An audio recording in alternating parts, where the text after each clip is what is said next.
Picture this, you're walking down the streets of Yerevan and suddenly you notice some dude blasting music from a Niva. Congratulations, you have discovered the most iconic Qyartu ever. Well, you see, I think the internet knows too much already about Gopniks in general, so I think it's time for a little bit of a change. Well, for starters, if you know anything about the Gopniks, this can be useful as a reference or as a foundation because Qyartus eventually evolved beyond Gopniks and became its own thing. They follow a strict set of rules known as Panyats, coming from Russian Panyati, meaning understanding. Think of them as some sort of an unwritten law. There is a lot of wisdom behind it and practically they know it best. Their spawn points are scattered around Armenia. Like you would see them in universities, you would see them in every single bisetka, you would see them spawning in batches in several districts, for example in Bangladesh. Average Qyartu density in Bangladesh is so high that whenever you visit Bangladesh, you start to feel the Qyartu experience the second you enter it. And it's so complicated because everything is cramped inside neighborhoods, or we can call them Mayla for reference. It literally feels like you're entering from one Mayla to the other by just crossing a Dalan. The thing is with Qyartus, all of them share the same exact thing, however they're also different in a way. It's its own subculture already, which is one of the oldest subcultures in Armenia. They started as your average Armenian who couldn't pay for school or college. The thing is, in the Soviet Union, if you couldn't afford a school, you would probably go to a Tekhnikum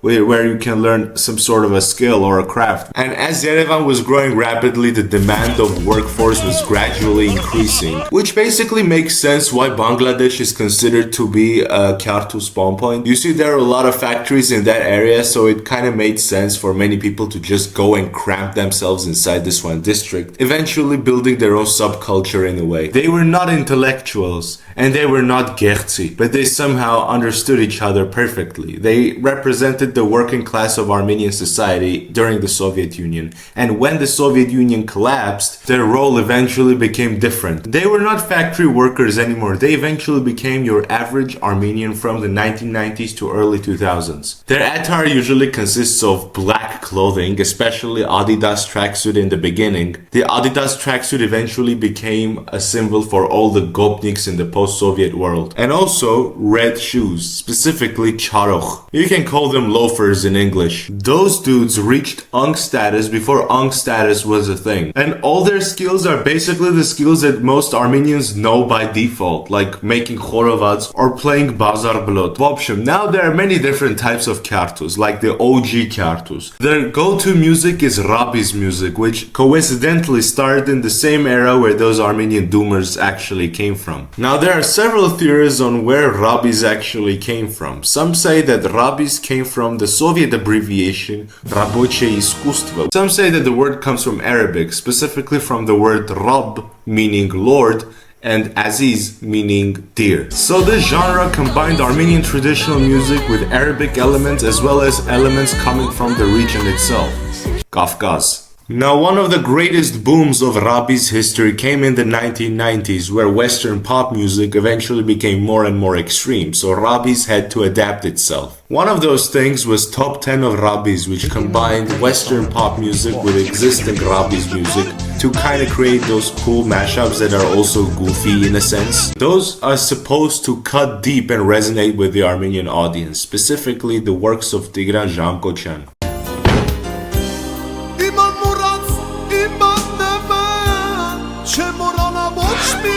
There are also many other popular singers. There's Aram Asatryan, Tatul, Spitakci Haiko, all of them having their own distinct style but in the same genre as well. В общем, Rabiz is Rabiz. Рабочее искусство. В общем, back to Qyartus. You see, OG Qyartus also follow this one principle, or we can also say ideology, Panyats. Well, for starters, Panyats are a way of thinking, a way of life. Think of it as a code or a constitution. Panyats are basically community-driven, conservative, as well as morality-based. Think of Panyats as those unwritten laws that Armenians know by default. Like if you're born in Armenia, you most likely know or heard about Panyats in general. It basically involves high-level social interaction, diplomacy, as well as kinda critical thinking too. I'll try my best to cover as much as I can, but eventually I think this deserves its own video too. Let's start with a small mini Panyat related interaction between two Qyartus that is quite canon if you're a kid. So basically a dude comes to you and asks you, are you a good boy? Oh, you touch my tra-la-la.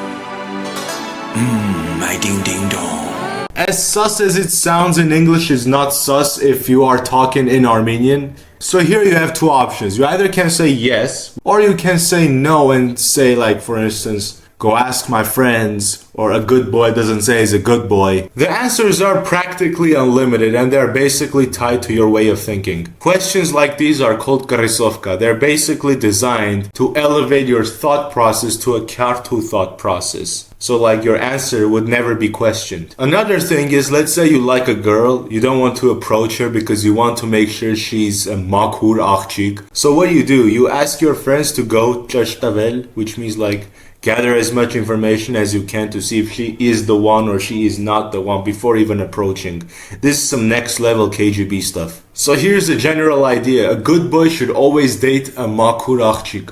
Here's another situation. Let's say you got into a fight with some dude and apparently this dude talked behind your back for like, let's say, several weeks. So what do? You don't initiate the fight on spot, no. What you do is you negotiate. So this is where 10,000 IQ diplomacy kicks in. You basically discuss where you're gonna fight or are you gonna fight in general. Usually those places are remote, so you can argue that those are basically PvP enabled zones in Yerevan or in Armenia in general. But here's the thing, are you actually gonna fight or not? This is where the tema ideology kicks in. So whenever you are in a tema, always remember that you are the right one and he's the wrong one, unless he has proof that you're wrong. So let's say you enter a tema alone and he's entering with a bunch of other dudes. Now that is called Shakalutyun and this is padlo. So to pull a 4D chess move is to talk to that person 1v1, continuing to initiate diplomacy. The main point of a tema is to sort things out like real men. You don't initiate fights on spot. You conduct when the fight is gonna be. Sometimes you can also argue that this entire Panyat mechanism is working in modern diplomacy as well. Из всех человеческих недостатков наихудшим является предательство. Да, вас, Михаил Сергеевич, предали. Вас предала кучка негодяев. А скольких людей предали вы? Есть армянская пословица мудрая: «Бозин бозутюне хасну».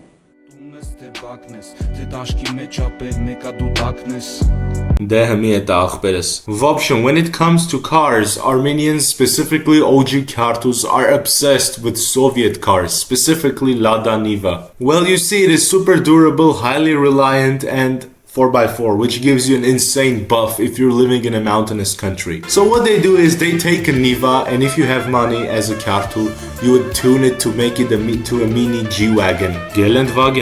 Sometimes those tunings can be so bizarre that you can see a touchscreen inside a Niva, or even worse, you can see Niva's entire interior being transformed into a G-Wagon. So it feels like you have two sides. One side wants the Niva, the other side wants the G-Wagon. So what do? You make a fair compromise to get both. Or just get the Gelendwagen and call it a day. And Lada Niva, unlike other cars, barely updates its entire thing. Just maybe the tech might be updated a bit.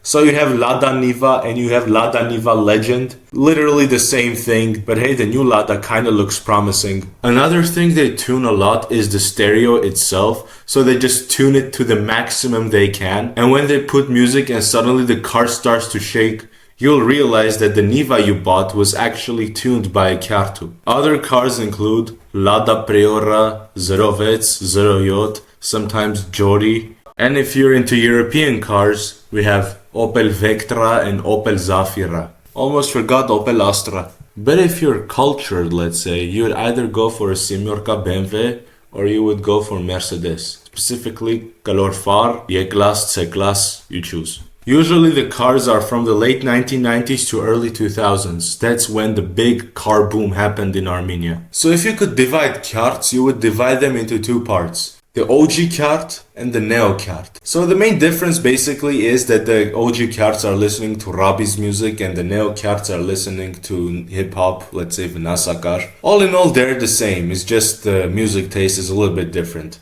And don't get me wrong, Qyartus do play an important role in Armenian society, because if there were no Qyartus, you would see other subcultures like nefers and altushkas becoming way too popular. So yeah, in a way you can say that they balance everything up. В общем, sense baner, like, subscribe, comment, arek tenan kurtutsek. By the way, I'm getting way too popular on YouTube, so let me know which country you're watching it from. Until then, կտեսնենք ախպեր. Davaytse.